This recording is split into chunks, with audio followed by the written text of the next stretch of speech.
25장. 사람들 사이에 시비가 생겨 재판을 청하면 재판장은 그들을 재판하여 의인은 의롭다 하고 악인은 정죄할 것이며, 악인에게 태형이 합당하면 재판장은 그를 엎드리게 하고 그 앞에서 그의 죄에 따라 수를 맞추어 때리게 하라. 40가지는 때리려니와 그것을 넘기지는 못할지니, 만일 그것을 넘겨 매를 지나치게 때리면 내가 내 형제를 경히 여기는 것이 될까 하노라. 곡식 떠는 소에게 망을 씌우지 말지니라. 형제들이 함께 사는데 그중 하나가 죽고 아들이 없거든 그 죽은 자의 아내는 나가서 타인에게 시집가지 말 것이요, 그의 남편의 형제가 그에게로 들어가서 그를 맞이하여 아내로 삼아 그의 남편의 형제된 의무를 그에게 다 행할 것이요, 그 여인이 낳은 첫 아들이 그 죽은 형제 이름을 잊게 하여 그 이름이 이스라엘 중에서 끊어지지 않게 할 것이니라.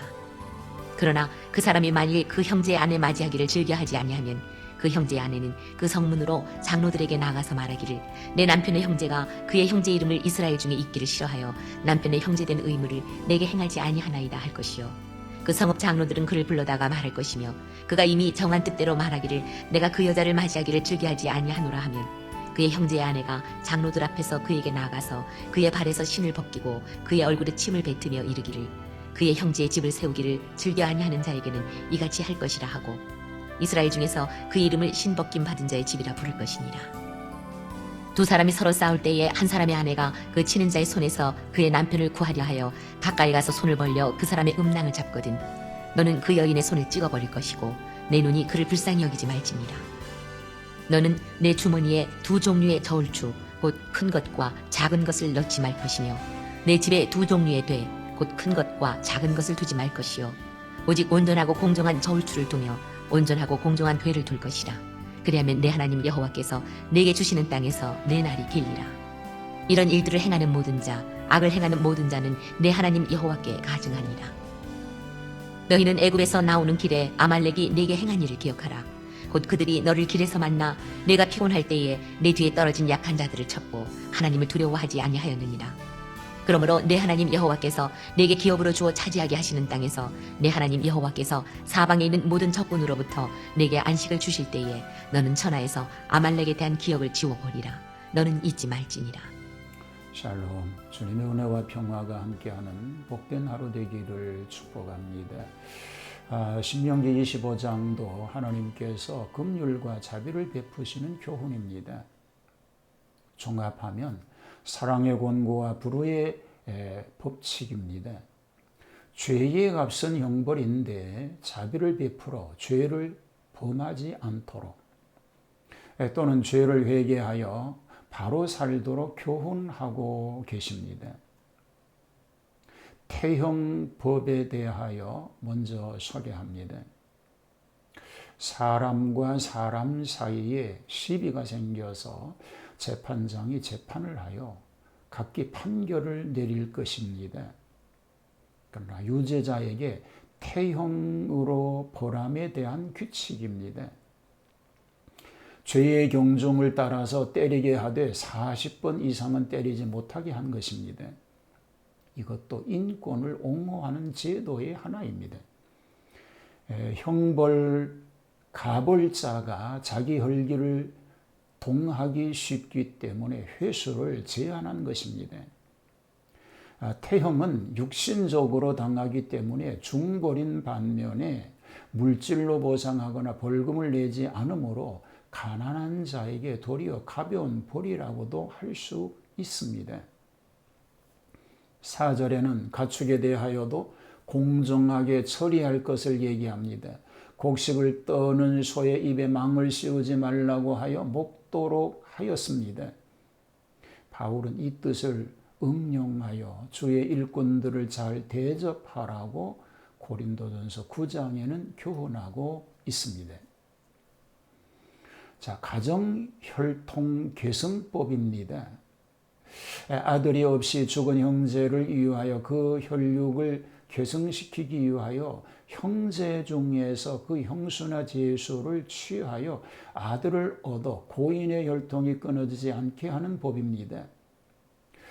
이는 강요하지는 못하고 불응할 때에는 법정에서 권면을 받고 거기에도 응하지 않으면 한 가지 당하는 일이 있습니다. 그 미망인이 그에게 나아가서 그의 발에서 신을 벗기고 침뱉음을 받게 되는데 이는 그 형제의 기업을 누릴 자격이 없다는 선고적 행위가 되었습니다. 남편을 옳게 돕지 않은 여자에 대하여서도 얘기합니다. 두 사람이 싸울 때 그 한 사람의 아내가 자기 남편을 돕기 위하여 상대방의 생식기를 잡은 사실이 있어서 그 처리법을 말하였는데 이런 경우에 그 여인의 손을 찍어버리라고 엄한 법을 만들어 주었습니다. 이 여인의 죄는 성적 예의를 지키지 않은 일이요 이는 곧 음란에 가까운 뜻이어서 엄벌을 말하고 있는 것입니다. 공평한 도량형을 쓰라고 말하고 있습니다. 이스라엘인들이 매매하는 일에 있어서 정직해야 될 것을 강조합니다. 곧 도량형의 도구들을 이중으로 가지지 말라는 것입니다. 남에게 받을 때는 큰 것으로 받고 줄 때는 작은 것으로 주는 것은 남들을 속이는 사교 행위가 되기 때문입니다. 여기에 대한 잠언에는 여러 번 언급된 말씀이 소개가 됩니다.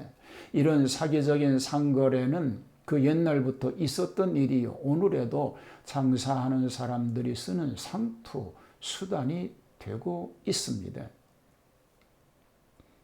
아말렉인을 진멸하라고 말씀합니다. 아말렉인들을 끝까지 멸해야 될 것을 말씀하셨는데 이것은 그 민족의 죄악이 관영하여 지상에서 심판을 받아야 하겠기 때문입니다. 그 민족의 죄상은 이스라엘의 출애굽 초기에 하나님을 두려워하지 아니하고 대항하였으며 이스라엘이 허약할 때 따라와서 쳤다는 것입니다. 그 민족이 그렇게 악하였음에도 불구하고 하나님께서는 모세 때부터 400년 후에 사울로 하여금 그들을 멸절시키도록 하셨던 일이 있습니다. 하나님께서는 공의로우시기 때문에 약자들을 긍휼히 보시사 사랑으로 권고하시는 반면에 악독한 자들에게는 엄격히 벌하셔서 징계하시는 하나님이신 줄로 믿습니다. 오늘도 말씀을 중심으로 해서 살아가는 복된 하루, 승리의 하루가 되기를 축복합니다. 하나님 바른 신앙으로 바른 삶을 통하여 하나님께는 영광이 되고 하나님의 뜻을 이루어드리는 복된 삶만 되게 하옵소서. 예수님 이름으로 기도하옵나이다. 아멘.